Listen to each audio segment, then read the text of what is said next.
At the end of the war, Germany was divided into four parts, between the victorious countries, the United Kingdom, France, the United States, and the USSR, and so was Berlin, the capital city, its western part belonging to the Western Bloc, and the eastern part belonging to the Soviets.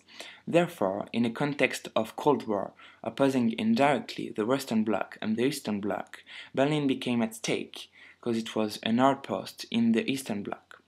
Moreover, the Western Allies united into one single zone, implemented the Marshall Plan, and created a new currency, the Deutschmark. Stalin felt annoyed because he wanted to keep the Western Bloc weak for spreading communism across Europe. And so he created what we call the Berlin Blockade, by cutting all the lines of communication between West Germany and West Berlin. Therefore, the Allies created an airlift in June 1948. First document consists of a text taken from Truman memoirs about his meeting with General Lucius Clay in July 1948. Second one is a cartoon representing General Lucius Clay stepping over the Red Army, which is protecting Berlin. And the third document is also a cartoon by the American Jack Shepard with a small text, which we'll talk later. Finally, the last document is a Soviet cartoon representing the USA as a spider conquering Europe. Our Berlin was an important issue of the Cold War at this time. We'll see in the first part how it was important for the Western Bloc to remain in Berlin without creating conflict. Then we'll see that because of this blockade, the situation was harsh for both sides and there was many tensions. In June 1948, Stalin ordered that all land communication, such as railways, roads, or waterways, be cut off. He was hoping that the Allies would leave Berlin to the Soviet zone. But for the Allies, it was very important to keep Berlin without creating a new war by breaking the blockade. Indeed, in the memoirs of President Truman, recalling his meeting with General Clay, we can see that the abandonment of Berlin is out of question. It would be disastrous for Western countries because the capital is important for economy in a context of recovery thanks to the Marshall Plan. The Allies cannot lose Berlin and the influence in the Eastern zone. But as the second document shows, the Allies have to go to Berlin without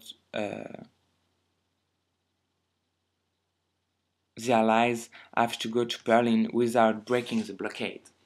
That's why Lucius Clay is stepping over the Red Army without hurting them, even if he's much taller, giant compared to them. The airlift was the best solution to keep Berlin and to keep peace, even if General Clay thought the Soviets didn't want to go to war, but only wanted to push them out of Berlin. According to him, who was considered as the father of the Berlin airlift, the airlift was enough to bring requirements, food, etc. in West Berlin. He was the commander-in-chief of the US forces in Europe, and so his opinion was important. Therefore, the US Air Force carried millions of tons of supplies to Berlin during less than a year. One plane landed every 3 minutes. On the second document, Lucius Clay looks decontracted, with a cigarette in his mouth and his hands in his pockets. He's dressed like an aviator, while the soldiers of the Red Army are like puppets, defending something they can't really defend, because Lucius stepped over them without any problem. Maybe there's an idea of provocation in this cartoon, which reveals that Soviets can do anything to stop the United States, to keep Berlin, or even to control Europe by its superiority. Tensions. In the second part, we'll see that the tensions remain at this time. Tensions indeed were at a high level The third document consists of a testimony which says that Lake Shefford cartoons were very pleasant to see about the airlift. The testimony also underlines the fact that his humoristic tone was very important for them, for their morale, because times were harsh and they didn't have often the opportunity to lose. On the cartoon, which is also a propaganda picture, we can notice the smile of the planes, maybe which prove that the Allies carry on with their lives without difficulties, even if it's actually the contrary.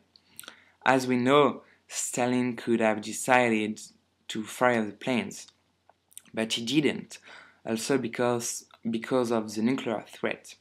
He preferred not to attack. On the fourth documentary, we can see the imperialist United States, which is actually like a spider.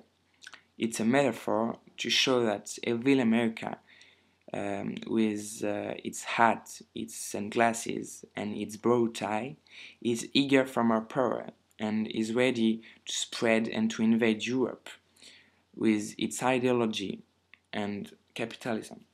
Moreover, the spider looks big and it's written Western Europe on the land, so that Russians can think that the USA are here to invade Europe. It's also a propaganda picture. So, for both sides, this blockade isn't good. The USA have to face difficulties, even if the airlift is working good, it's expensive. Whereas the Soviets suffer from American invasion and from the inefficiency of the blockade. So that Stalin lifted it in May 1949. We can remember a picture of German people who held a placard on which it was written, "Hurrah, we are still alive." To conclude, we can say that Berlin was very important, and Berlin case illustrates very clearly the indirect opposition of the two bigs at the time.